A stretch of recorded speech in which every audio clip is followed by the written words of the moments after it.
Habang naglalakad ako at naghahanap ako ng mapapakain na pusa, nakita ko itong napakapayat na kulay black na cat.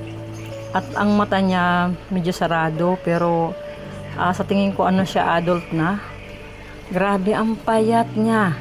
So talagang sinusundan ko siya para pakainin. Tinatawag ko siya pero parang ayaw niya, hindi siya interesado sa pagkain. Pero hindi ako sumusuko. Sinusundan ko siya. Pinilit ko siyang kumain. Ayan. Binigyan ko siya ng cat food. Pinapaamoy ko yan sa kanya para kumain lang. Napaamoy ko para kumain pero parang wala talaga siyang gana. Mukhang matanda na yung pusang ito.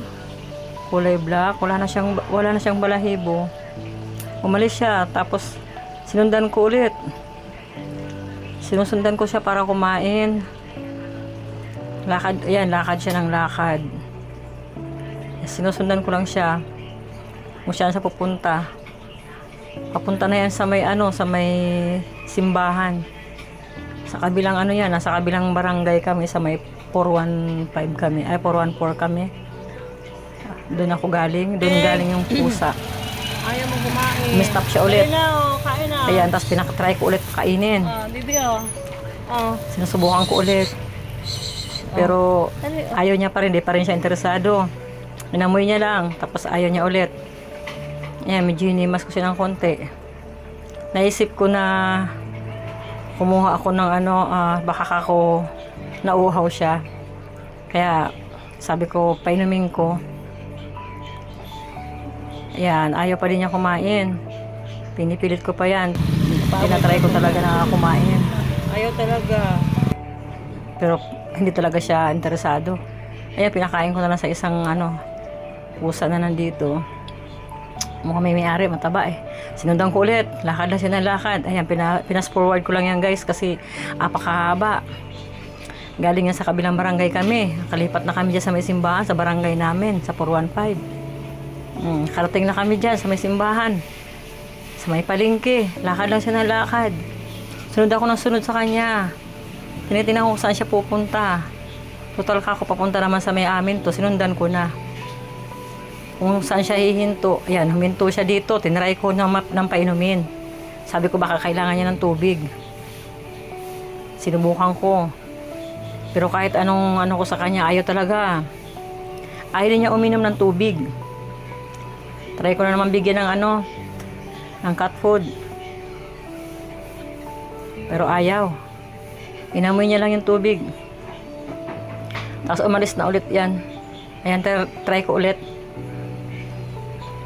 Pero ayaw pa din.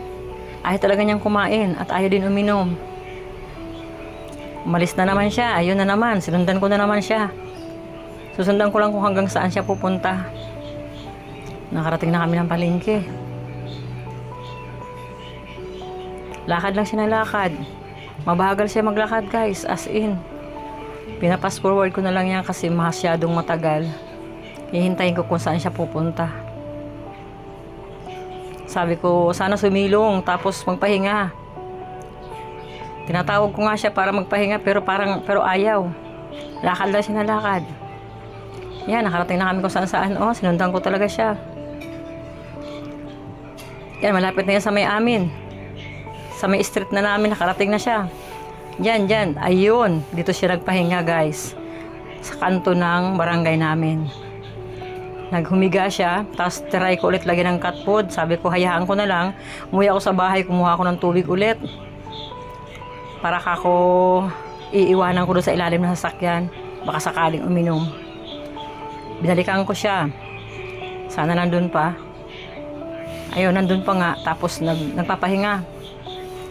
Iniwan ko na lang ng tubig. Sabi ko, bahala na kung inumin niya. Sana inumin niya, tapos cat food. Pero babalikan ko mamaya kasi may gagawin kasi ako. Sige na please. Kaya umuwi na ako. May matubig baby. Pero babalikan ko siya mamaya. Inom na, sige na, para may lakas ka. Kung nandun pa siya. Nakakaawa siya. Inom ka na ng tubig Kasi please. wala naman akong magagawa. Sige na, inom na ng tubig. Ako guys, magpapakain. Meng! Kasi Meng! Inom tubig o, inom tubig. Uwi, may alaga na ako at para pakaliit lang po ng kwarto ko. Ano guys, uminom tubig. Ng space ko, ng bahay ko. Kaya di pa ako pwede mamulot ng pusa. Nakakaawa man, pero yan lang po ang magagawa ko mo sa ngayon. Update na lang po ako.